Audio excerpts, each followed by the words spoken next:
My name in English is Nga Nguyen. However, the proper pronunciation is Nguyễn Minh Nga. It's spelt Nga, so it's a bit hard to say for people in Australia. So instead of saying Nga, I say my name is Na. I'm named after my mum. I'm a Vietnamese Australian. I am 20 years old and I study at the University of Sydney. I'm originally from Hanoi, which is the capital of Vietnam. So I moved to Australia when I was 3. My parents both came here on academic scholarships, where they studied engineering. Most of my adult life and my childhood was spent in Australia, and I consider myself Australian. Coming here, I became very shy and I wouldn't talk at childcare. I would only talk at home. For my parents, I think it was quite tough for them because as students coming over here, they had to really struggle to make ends meet. We finally bought a house in Stanmore, which is a suburb near the city. And so I moved to a new school. And especially the move to my new school was quite a shock for me again, because I went from a school where there was quite a lot of multiculturalism to a school which was predominantly white. Within that, I felt kind of odd.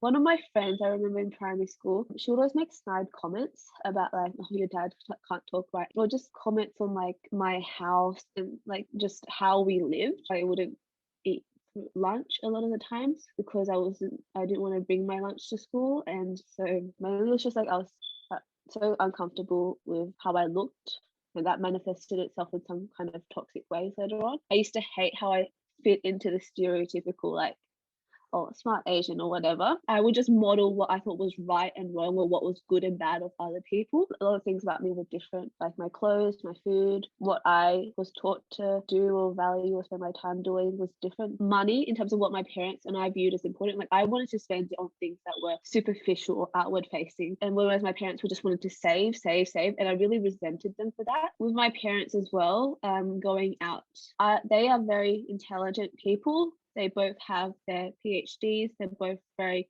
smart.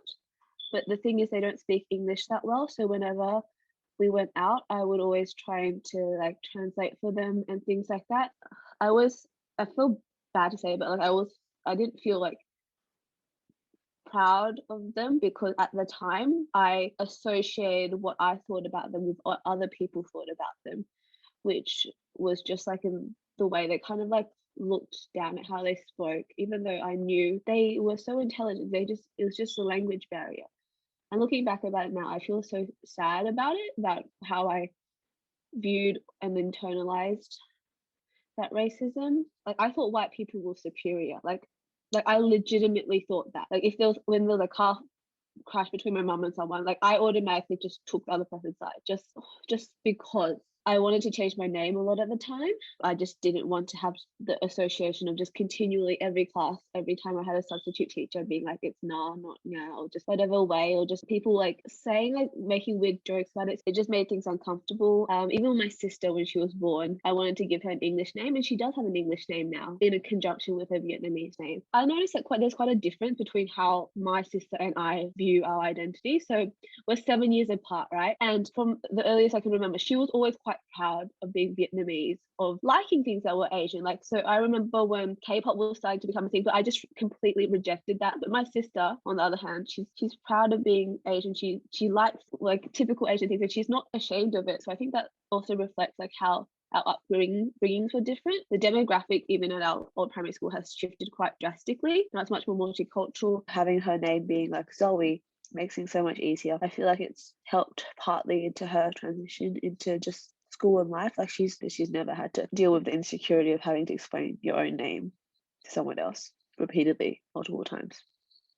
And I'm still getting it wrong. In regards to my name, yes, I've grown much more into it, confident, whatever you want to call it. But at times I do wonder, especially when I was younger, I do really wished my parents gave me an English name. So then it was just be one, so much easier everyday life, to not have to deal with any of the stigma and prejudice that comes from having a non-English name and having people like assume that you're not integrated as much.